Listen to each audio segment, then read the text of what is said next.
वक्त सिर्फ आप ही मेरी मदद कर सकती हैं। बताओ मुझे। मैम, मुझे इस जॉब से निकाल दीजिए। सर, आपने मुझसे इतना बड़ा झूठ कहा, अपनी जिंदगी का इतना बड़ा सच मुझसे छिपाया, उसके बावजूद मैं आपके सामने सिर्फ इसलिए खड़ी हूँ क्योंकि मुझे लगता है कि इन सब में जितनी गलती आपकी है उतनी गलती मेरी भी। इसलिए मैं एक बार राजनंदिनी जी से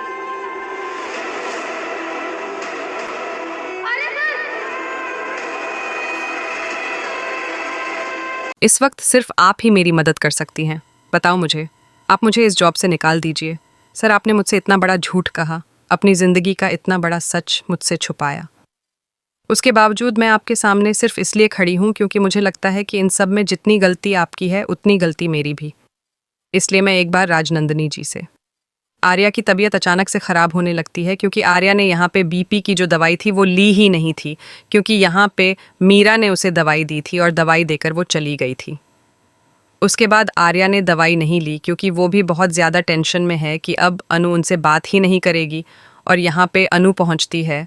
जब आर्या को ऐसी हालत में देखती है तो उसे संभालेगी। और फिर से यहाँ पे देखेंगे कैसे अनु आर्या की फ़िक्र करती हुई दिखाई देगी। आने वाले एपिसोड में आपको देखने को मिलेगा कि बनू को लग रहा है कि मैंने अपनी ज़िंदगी में बहुत बड़ी गलती कर दी।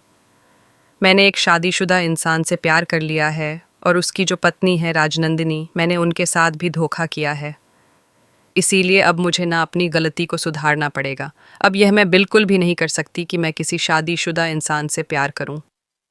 आर्या सर ने तो मेरे साथ बहुत बड़ी गलती की है, लेकिन हाँ, आर्या सर हमेशा इस बात के लिए पीछे हटते रहे। ना ही वह मुझे प्रपोज कर रहे थे और ना ही अपने दिल की बात कह रहे थे। मैं ही उनके पीछे लगी थी। इसलिए अब मुझे अपनी गलती सुधार लेनी चाहिए। मुझे जाकर राजनंदिनी जी से मिलना चाहिए और उन्हें सारी बात बोलना चाहिए और माफ़ी भी मांग लेनी चाहिए।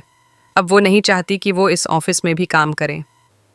इसीलिए अब वहाँ पे वो मीरा की मदद लेना चाहती है और उसे पता है कि मीरा बार बार उसे इस ऑफिस से निकालने के लिए नई नई प्लान बनाती रहती है। तो इस बार वो मीरा से खुद ही कहती है कि आप एक काम कीजिए, आप ना मुझे इस ऑफिस से निकाल दीजिए। मीरा को तो यहाँ पे पहले से ही शक हो रहा है कि इन दोनों के बीच में कुछ तो हुआ है, पर मीरा को ये नहीं पता आखिरकार अनु को हुआ क्या है। और वह भी यहाँ जानने की पूरी कोशिश कर रही है और वह अनु से बार बार पूछती है, पर अनु उसे नहीं बताती है। दूसरी तरफ देखेंगे आर्या अनु से कहते हैं कि अगर तुम्हें अच्छा नहीं लग रहा मेरे आसपास रहना, मुझसे बात करना, तो तुम्हें करने की कोई ज़रूरत नहीं है।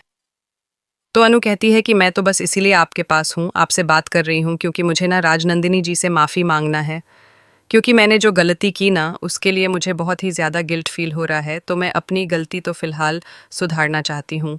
यहाँ पे आर्या की तबीयत ठीक नहीं होती है क्योंकि उन्होंने बीपी की दवाई नहीं ली होती है। मीरा ने बीपी की दवाई जब दे रही होती है तो यहाँ पे आर्या कहते हैं मैं ले लूँगा, तुम जाओ। उसके बाद वह नहीं लेते क्योंकि वह भी बहुत टेंशन में है।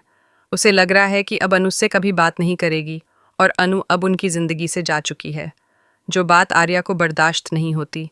उसके बाद आर्या को अचानक से चक्कर आने लगता है। तो अनु देखती है कि आर्या सर का सर घूम रहा है, वो गिरने वाला है।